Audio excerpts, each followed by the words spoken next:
balita. Nuya ko na ni. Usa ka bayot nga nagjogging sa Plaza Independencia gilugos sa mga istambay. Luoy. The following day, Sumpay mo ni gahapon balita.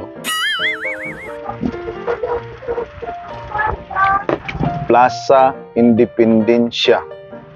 Perting trapika kay napuno og bayot nga nagjogging.